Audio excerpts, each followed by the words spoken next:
Bonjour à tous. J'ai une question à vous poser ce matin. Imaginez, vous organisez une grande fête, un mariage, un anniversaire important. Et vous devez aller voir le restaurateur, qu'est-ce que vous demanderiez comme plat principal? Alors, je vais poser déjà de ce côté. Qu'est-ce que vous demanderiez comme plat principal?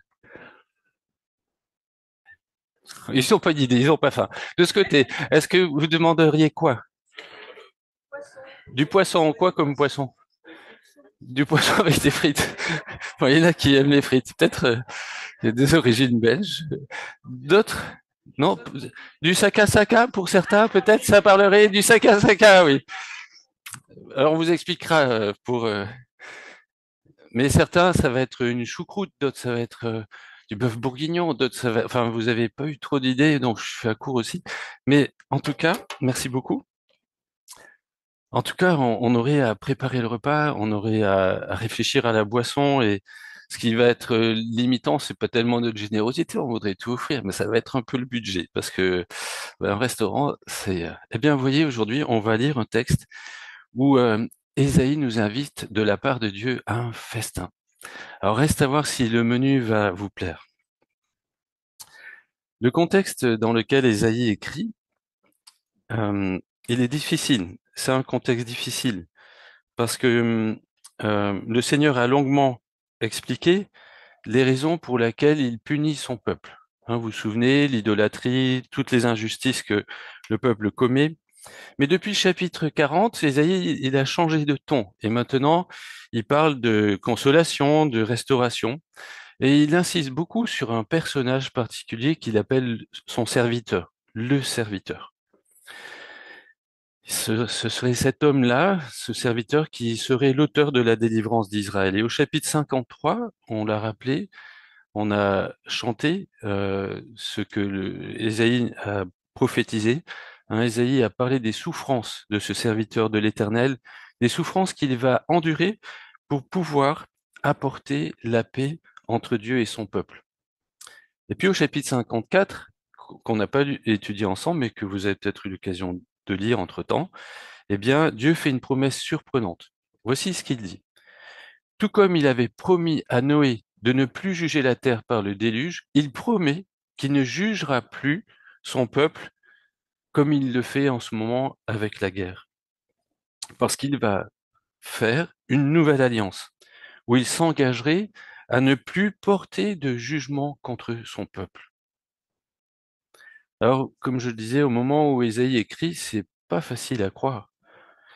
Je vous rappelle que toute la partie du nord du pays a été ravagée par les Assyriens et ils ont déporté le roi Osée et tout le peuple. Ils se sont retrouvés en Assyrie.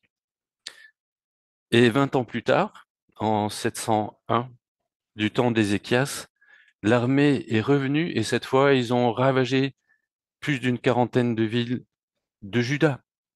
Vous vous souvenez, Israël était séparé, royaume du Nord, royaume du Sud, Juda, c'est le royaume du Sud. Et là, ils sont arrivés aux portes de Jérusalem, et Jérusalem a failli y passer. Ça en a été de peu qu'ils ne soient eux aussi détruits. Et alors qu'Ézéchias était tout content, eh bien, Ésaïe lui a aussi dit, tu sais, t'as montré tous tes trésors, mais tout ça, ça va partir à Babylone, sous Nebuchadnezzar. Dieu juge son peuple. C'est un jugement sévère, sous la cause de terribles souffrances.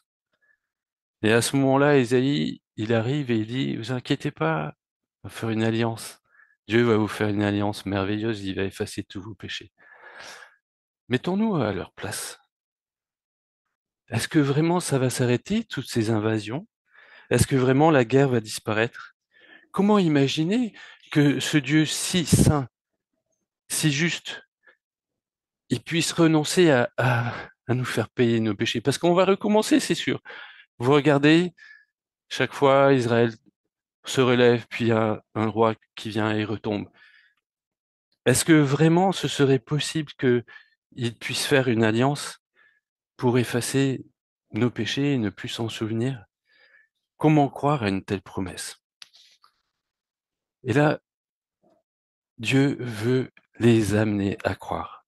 Et il il va donner à Ésaïe ce texte d'Ésaïe 55. Donc, je vous propose qu'on commence à le lire. On va l'étudier au fur et à mesure. Ésaïe 55 au verset 1. Et il leur lance un appel, un peu comme un marchand ambulant. Oh là, oh là! Venez!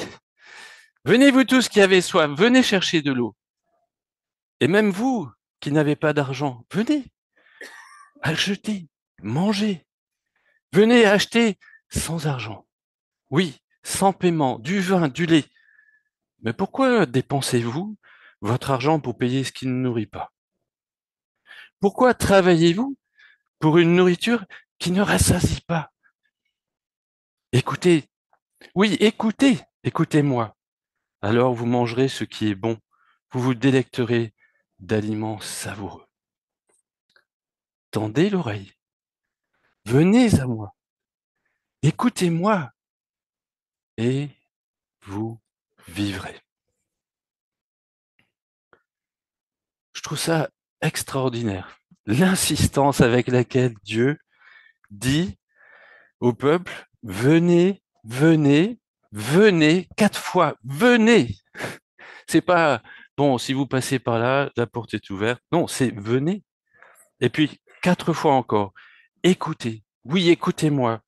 Tendez l'oreille, ou on pourrait dire, écoutez bien, écoutez-moi. Mais pourquoi c'est si important? Pourquoi est-ce qu'Ésaïe, il insiste tant? Mais parce que c'est une question de vie ou de mort. C'est une question de vie ou de mort. S'ils viennent et qu'ils écoutent, ils vont avoir la vie. S'ils n'écoutent pas et qu'ils viennent pas, bah, ils l'auront pas. C'est donc la mort. Et Dieu les provoque quelque part avec une question. Mais pourquoi vous mangez n'importe quoi? Vous serez jamais rassasié, hein, si vous continuez à manger la même nourriture. Vous finirez par mourir avec votre idolâtrie, votre injustice et tout ce que, et votre désespoir. Mais moi, je vais vous dire ce qui est bon. Je vais vous dire ce qui peut vous faire vivre.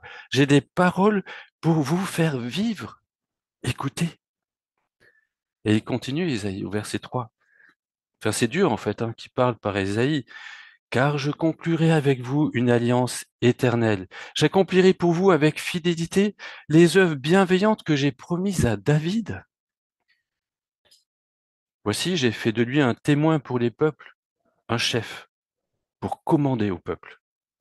Oui, tu appelleras une nation que tu ne connaissais pas, et une nation qui ne te connaît pas va accourir vers toi. Et c'est à cause de moi, l'Éternel ton Dieu, moi le Saint d'Israël qui te couvre de gloire. Là aussi, c'est un peu difficile à comprendre que le peuple réalise que Dieu veut le couvrir de gloire. Ils sont en train d'être détruits, d'être envahis, encerclés. Mais Dieu veut leur rappeler une chose. Il veut rappeler à son peuple qu'il a élu un jour un roi, David, et que ce roi, il l'a pris derrière les troupeaux. C'était un berger, initialement. C'était un jeune berger et Dieu l'a fait asseoir sur le trône d'Israël. Mais pas seulement sur le trône d'Israël, il lui a aussi donné la domination sur les peuples alentours. Et ces peuples lui ont été soumis. Puis à la fin de sa vie, à la fin de la vie de David, Dieu lui a dit, je vais te faire une maison. Tu veux me construire un temple? Mais moi, je vais te faire une maison. Je vais faire en sorte que tu aies un descendant, que dans ta descendance, il y a un roi éternel. Et David est tout ému et c'est pas possible. Moi, je veux te faire un temple et une maison, et c'est toi qui m'en fais une. Et c'est un cadeau que tu me fais. Eh bien, Ésaïe est en train de dire ici, vous voyez, les promesses que j'ai faites à David, je vais les faire. Je vais le faire avec mon serviteur.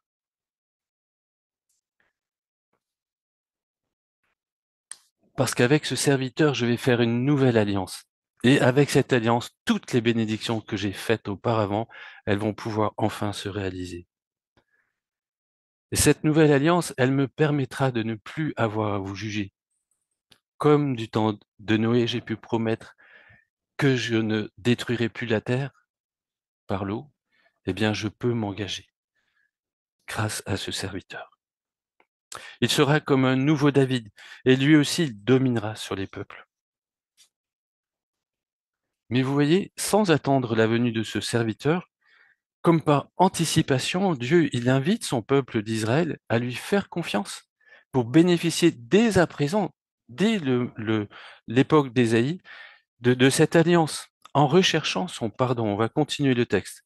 Pour échapper à son jugement. Verset 6, il dit « Tournez-vous donc vers l'Éternel pendant qu'on peut le trouver. Adressez-vous à lui tant qu'il est proche. Que le coupable abandonne sa voie et l'homme malfaisant ses mauvaises pensées, et qu'il revienne à l'Éternel qui aura compassion de lui, à notre Dieu qui lui accordera un pardon généreux. » Ça, ça c'est des paroles qui font du bien. Ça, c'est des paroles qui redonnent de l'espoir et de l'espérance. Voilà les mets délicieux que Dieu propose pour l'âme épuisée qui croule sous sa culpabilité. Elle retrouve des forces. Voilà une eau rafraîchissante, une bonne boisson qui est vivifiante pour l'esprit desséché dans son désert loin de son Dieu, loin de son Créateur. Voilà ce que Dieu offre gratuitement. C'est son festin qu'il a dressé devant le peuple d'Israël à l'époque d'Ésaïe, et nous pouvons le voir aussi devant nos yeux aujourd'hui. Qu'est-ce que c'est ce festin? C'est son pardon, c'est sa grâce, son pardon généreux, sa compassion. Voilà ce qu'il nous propose de goûter. Et l'argent est inutile. Il dit, hein, venez, mais sans argent, c'est pas la peine. Mais pourtant, il nous dit acheter. L'argent, c'est inutile, on ne peut pas acheter le pardon de Dieu. Les efforts sont vains. On ne pourra pas s'améliorer et on ne pourra pas gagner le pardon parce qu'aucune de nos œuvres ne pourrait nous racheter et effacer un seul de nos péchés. Impossible de se racheter. Et ça, il faut l'accepter. Alors pourquoi, dit-il, venez acheter, si c'est gratuit, achetez, mais sans argent? C'est bizarre, non? C'est gratuit ou c'est pas gratuit? Il faut payer ou faut pas payer? Mais qu'est-ce que ça va coûter? Ça va coûter juste la repentance et la foi. Dieu nous demande tout juste de nous humilier. Il demande tout juste à son peuple de reconnaître ses péchés, son idolâtrie, ses injustices, et il lui demande de faire un choix radical. Abandonne ta voie stérile qui t'éloigne de Dieu. Tourne-toi vers ton Dieu pour aller vers lui, marcher à sa suite, pour apprendre de lui, en lui faisant confiance. Et ça, c'est la foi. Deux choses. Vous avez besoin de deux pièces dans votre porte-monnaie. La repentance et la foi. En réalité, c'est gratuit. Parce que ça nous coûte rien. Ça coûte à notre orgueil. Mais ça coûte rien. En fait, c'est Dieu qui a choisi de pardonner son peuple. C'est tout. C'est qu'il a décidé de pardonner et de faire une alliance pour pouvoir pardonner. En fait, c'est totalement à l'opposé de ce qu'ils ont connu avec les idoles assyriennes. Parce que les idoles assyriennes, enfin, parce que les idoles, d'une façon générale, on avait eu l'occasion d'en parler, hein, vous vous souvenez, des différentes idoles jusqu'à nos idées et nos idéaux. Hein, c'est Jean Daniel qui nous en avait parlé. Mais des idoles, elles sont faites à notre image. Alors, ben, on prête à ces faux dieux des pensées qui sont proches des nôtres et les moyens de se justifier vis-à-vis de ces idoles, bah, c'est ce qu'on peut inventer nous. Mais en fait, avec Dieu, ça n'a rien à voir. Il nous faut apprendre à penser comme Dieu pense. Parce que Ésaïe va continuer son appel et il va insister, il va donner un argument un peu, enfin, fondamental. Et il va dire, verset 8, « Vos pensées ne sont pas mes pensées. Vos voies ne sont pas les voies que j'ai prescrites, déclare l'Éternel. Autant le ciel est élevé au-dessus de la terre, autant les voies que je vous ai prescrites sont élevées au-dessus de vos voies. Et autant mes pensées sont loin au-dessus des vôtres. » Autrement dit, Dieu nous dit, vous pouvez pas me comprendre. vous ne pourrez jamais imaginer ce que je vais faire pour que cette alliance soit possible. À son peuple d'Israël, il disait, c'est bien trop éloigné de vos pensées. Comment, parce que ils raisonnent, hein, le peuple juif, et c'est un peu comme s'il leur disait, mais oui, c'est vrai, vous pouvez pas imaginer comment moi, qui suis si saint, comment moi, qui punis si sévèrement votre idolâtrie et vos injustices en vous déportant loin de votre patrie, les uns après les autres, comment moi, le Dieu juste et redoutable, comment je vais pouvoir faire une alliance avec vous qui me permette de vous pardonner éternellement. Et pourtant, je vais le faire. Je vais le faire parce que je l'ai déclaré. Et Dieu va donner à Israël une illustration que j'aime beaucoup et qui doit nous pousser à réfléchir en disant oui, c'est incroyable, mais c'est vrai. Il faut avoir confiance il faut apprendre à faire confiance en la parole de Dieu. Et il va continuer avec, au verset 10, l'image du cycle de l'eau. Alors, je vous ai juste mis l'image, mais c'est pas pour vous distraire, hein. Vous allez écouter ce qu'on va dire. Ça, c'est juste un rappel de vos petites classes. Verset 10. Or, la pluie et la neige qui descendent du ciel, elles n'y retournent jamais sans avoir arrosé et fécondé la terre, sans avoir fait germer les graines qui s'y trouvent, sans fournir au semeur le grain qu'il doit semer et sans donner du pain à tous ceux qui le mangent. Il en sera de même de la parole que j'ai prononcée. Elle ne reviendra jamais à moi, vers moi à vide, sans avoir accompli ce que je désirais, sans avoir atteint le but que je lui ai fixé. Bon, on connaît tous ce cycle de l'eau. Sous forme de gouttes ou de flocons, l'eau tombe du ciel, et puis sous l'effet de la chaleur, elle s'évapore. Et elle remonte dans le ciel, ça redonne des nuages. Ok. Mais entre-temps, l'eau a fait ce pourquoi elle a été créée. Elle donne la vie. Elle donne la vie. Que ce soit aux plantes et à ceux qui les mangent, ou bien à ceux qui boivent l'eau directement. Elle est un peu comme un messager envoyé de la part de Dieu pour apporter la vie. Et Ésaïe, enfin, Dieu a donné à Ésaïe une vraiment belle image, une belle représentation de ce que fait la parole de Dieu. La parole de Dieu, elle apporte la vie. Et Dieu appelle à lui faire confiance, son peuple. Enfin, il appelle son peuple à lui faire confiance. Il lui dit, étant, si Dieu a créé la pluie avec le but ultime de fortifier tout ce qui vit sur la terre, pourquoi il n'aurait pas aussi ce beau projet de faire une alliance pour les pardonner définitivement, pour qu'ils échappent au juste jugement que réclament leurs péchés devant la justice de Dieu. Et Dieu, il leur demande d'avoir confiance. Et il leur dit, je, je sais pourquoi je dis ça, je vais le faire. Cette alliance, elle va avoir lieu. Et à ceux qui lui feront confiance, il leur promet, au verset 12, vous sortirez plein de joie. Vous serez conduits dans la paix. Montagnes et collines éclateront en cris de joie. Devant vos pas, tous les arbres des champs applaudiront. Où croissent les broussailles, poussera le cyprès, et au lieu des orties croîtra le myrte. Ce sera un titre de gloire éternel. Pardon, ce sera un titre de gloire pour l'Éternel et un signe perpétuel qui ne disparaîtra jamais.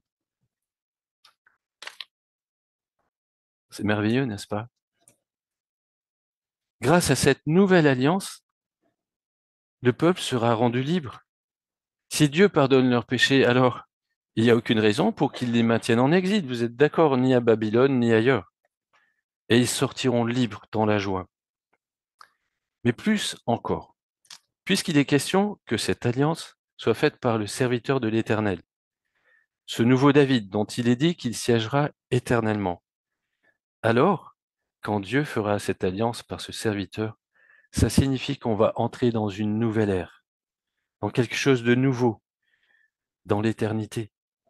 Et vous voyez ici, il est question de ronces et d'épines. Vous vous souvenez depuis quand ça pousse dans votre jardin? Vous vous souvenez pas depuis quand? Depuis quand? Depuis la chute? C'est depuis que Adam et Ève se sont révoltés, Dieu a dû prononcer un jugement. Alors, c'est vrai, votre jardin, il était peut-être pas au même endroit, hein, mais c'est depuis là qu'il y a des ronces, des épines. Eh bien, ils vont laisser la place au cyprès et au myrte. Alors, j'ai fait une petite recherche. Les deux, ils ont des feuilles persistantes. Ça nous parle de l'éternité.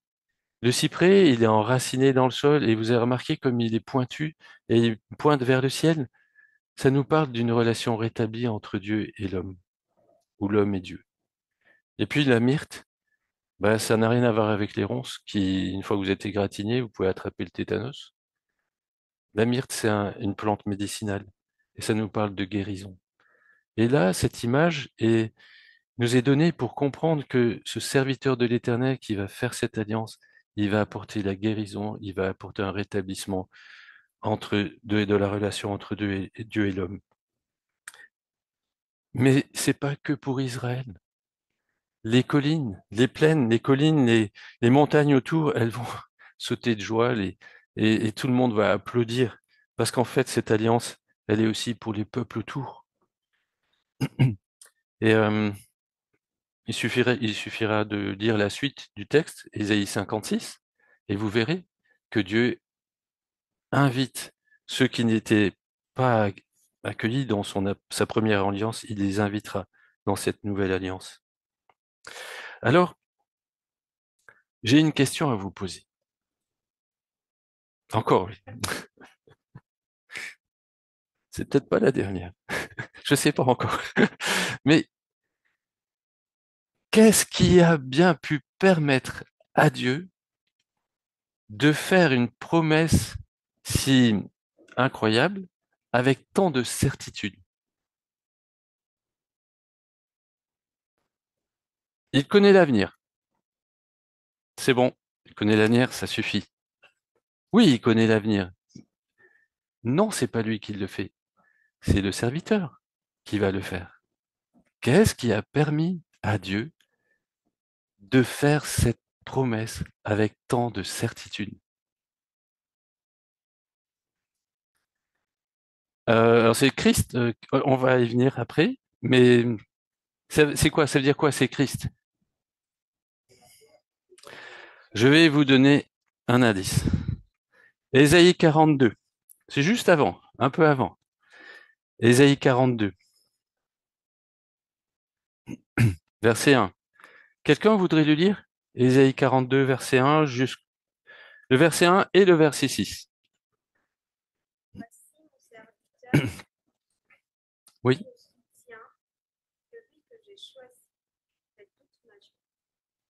continue. Non, non, après la joie.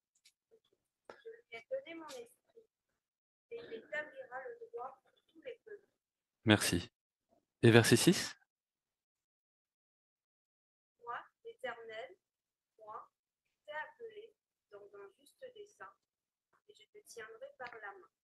Et il parle à son serviteur. Continue.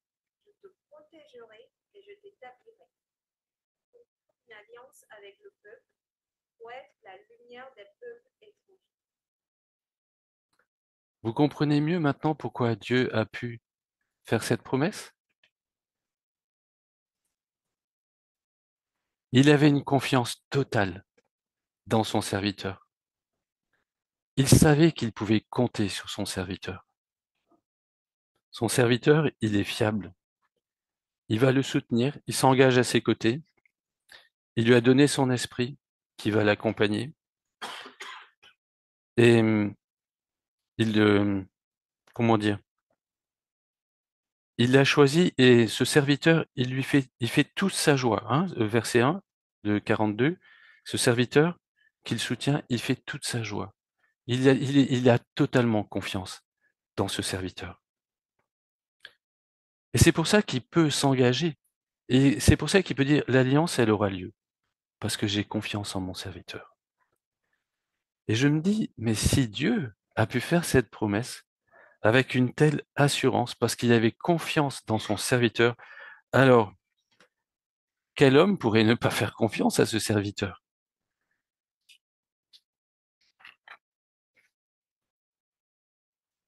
C'est intéressant de voir que Matthieu, qui a partagé le quotidien de Jésus pendant 3 ans, 33, oui, 3 ans, pardon, c'est intéressant de voir qu'il est reconnu en Jésus le serviteur décrit par Ésaïe. En parlant de Jésus, Matthieu va citer littéralement ce passage d'Ésaïe. C'est dans Matthieu 12, vous le cherchez pas maintenant, mais je vous donne la référence, Matthieu 12, 15 à 18.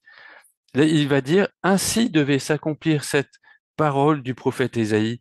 Voici mon serviteur, dit Dieu, celui que j'ai choisi, celui que j'aime et qui fait toute ma joie. Je ferai reposer mon esprit sur lui et il annoncera la justice à tous les peuples. Matthieu a fait le lien avec Ésaïe. On a déjà eu l'occasion d'en parler, de qui est ce serviteur. Thierry nous en avait bien parlé aussi hein, en étudiant Ésaïe 53. Et ce qu'Ésaïe avait prédit est donc arrivé 700 ans plus tard avec Jésus. Jésus est bien le serviteur en qui Dieu a mis toute son affection et sa joie. Jésus a été soutenu par l'Esprit de Dieu et il a fait de grands prodiges, de grands miracles avec la puissance du Saint-Esprit. C'était comme une confirmation qu'il était envoyé de Dieu. Jésus fut rejeté par les hommes, on vient de s'en souvenir, et on a voulu le tuer, et il est mort cruellement, mais contre toute attente, c'est pour les péchés des hommes, comme décrit dans Ésaïe 53 que Jésus est mort. Jésus est bel et bien ce serviteur souffrant sur lequel Dieu comptait. Et le Père a bien fait de lui faire confiance quand il a fait cette promesse, parce que Jésus a été parfaitement obéissant. Vous vous souvenez, sachant ce qu'il allait souffrir au jardin de Gethsémanée, sachant qu'il allait être fait péché pour nous, sachant qu'il allait être séparé de son Père, l'angoisse l'a saisi, au point qu'il transpirait des grumeaux de sang. Et là, il a prié, mon Père, si tu le veux, écarte de moi cette coupe, toutefois que les choses se passent, non pas comme je le veux, mais comme toi tu le veux. Oui, il pouvait lui faire confiance. Il a été digne de confiance. Et nous connaissons la suite. Jésus a obéi, la croix était inévitable pour pouvoir faire cette nouvelle alliance. Il y est allé avec courage et Dieu l'a ressuscité. Il est remonté au ciel. Et vous voyez comme la parole est riche, comme la parole est merveilleuse. Vous vous souvenez de l'eau? Elle descend du ciel et elle ne remonte pas sans avoir fait son œuvre. Jésus, la parole de Dieu, elle est descendue du ciel. Dieu avait dit, ma parole, elle ne descend, elle ne remonte pas à moi sans avoir fait son travail. Jésus, la parole de Dieu incarnée, est descendu et n'est pas remonté sans avoir fait son travail. Et il a ainsi pu sceller cette nouvelle alliance. Jésus est le serviteur qui fait la nouvelle alliance et qui nous permet de recevoir un pardon éternel, pas un pardon temporel, pas un pardon conditionnel, mais un pardon éternel. Et c'est de façon tout à fait improbable. C'est en versant son propre sang, c'est en offrant son propre corps sur la croix. Voilà ce qui ne serait jamais venu à notre pensée. Nos idées sont si éloignées de celles de Dieu. Nos pensées sont tellement différentes des siennes. Nous n'aurions jamais imaginé que Dieu, le Fils, puisse venir s'incarner, vivre 33 années de vie parfaite, pour ensuite l'offrir comme une victime innocente, juste pour pouvoir effacer nos péchés.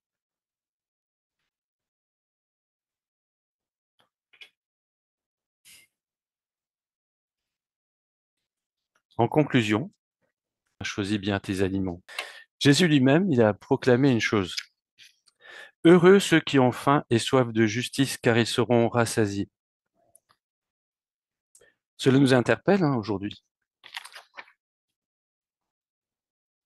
As-tu faim? Parce que tout comme Ésaïe a précisé, Jésus a précisé, travaillez non pour la nourriture périssable, mais pour celle qui dure pour la vie éternelle. Cette nourriture, c'est le Fils de l'homme, c'est-à-dire Jésus, il parle de lui-même, c'est Jésus qui vous la donnera. C'est toujours Jésus qui parle. car Dieu le Père lui en a accordé le pouvoir en le marquant de son sceau. C'est lui l'élu, c'est lui qui a été choisi pour nous apporter la nourriture dont on a besoin. Et nous avons à nous nourrir de son enseignement, de son exemple. Jésus a encore dit, moi, je suis le pain qui donne la vie. Celui qui vient à moi n'aura plus jamais faim. Celui qui croit en moi n'aura plus jamais soif. Alors as-tu soif? Considère l'offre de Jésus. Dans l'Apocalypse, au chapitre 21, Jésus est sur le trône, il a été couronné. Et alors celui qui siège sur le trône déclara, voici, je renouvelle toutes choses. Et il ajouta, écrit que ces paroles sont vraies et entièrement dignes de confiance. Vous voyez, on a à avoir la même attitude que ceux qui écoutaient Ésaïe. Ces paroles sont entièrement dignes de confiance, elles sont vraies. Puis il me dit, c'en est fait, je suis l'alpha et l'oméga, le commencement et la fin. À celui qui a soif, je donnerai moi à boire gratuitement à la source où coule l'eau de la vie. L'eau, c'est le Saint-Esprit. L'esprit de vie qui nous donne la puissance de mettre en pratique les enseignements de Jésus. C'est cet esprit qui venant en nous, eh bien, nous fera vivre éternellement. C'est lui qui nous donne la vie éternelle. Alors je repose la question. As-tu faim? As-tu soif? Je vais aller un peu plus loin. Je vous ai dit que j'avais pas fini avec les questions. Mais je vous demande pas de répondre là tout de suite, mais dans votre cœur. Avec quoi est-ce que tu te nourris? Qu'est-ce que tu bois? C'est nourrissant? T'es obligé d'en manger tout le temps, tout le temps, tout le temps? Faut y revenir? T'es rassasié ou t'es désaltéré ou t'as toujours soif? Alors ne te trompe pas de boisson, ni de nourriture. Viens, approche, écoute, écoute attentivement.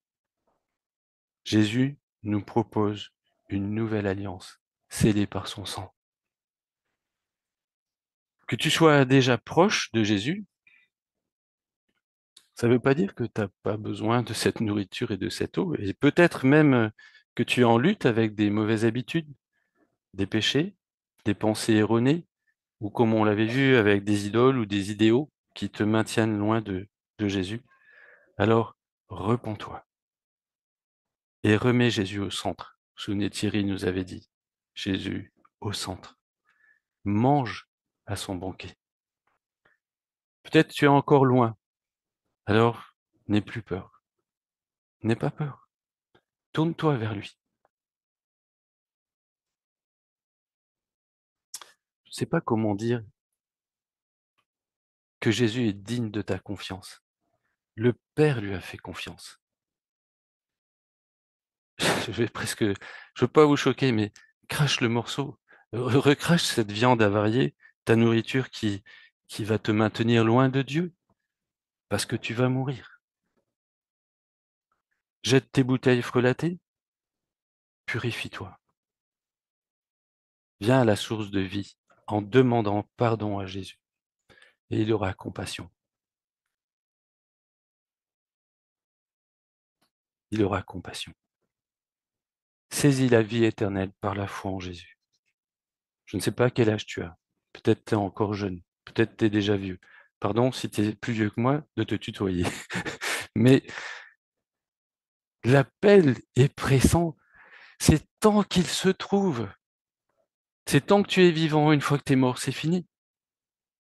Et peut-être un jour, ce sera vraiment fini parce que Dieu a fermé l'arche de Noé. Il a fermé la porte. Et si la comparaison est faite comme avec au temps de Noé, eh bien, il y a un jour où la grâce de Dieu, ça va s'arrêter. Si Dieu a eu confiance en son serviteur, alors nous le pouvons aussi. Jésus est le nouveau David, celui en qui toutes les promesses faites précédemment par le Père vont s'accomplir parfaitement. Il doit donc revenir, et là, il va régner sur les hommes de gré ou de force. Alors oui, il est venu il y a plus de 2000 ans. Mais même s'il ne revenait pas avant 4000 ans, la promesse est toujours valable. Son alliance restera toujours valable. Ses paroles sont dignes de confiance, Dieu l'a prouvé. Alors repentons-nous, venons au festin du roi, gardons la foi.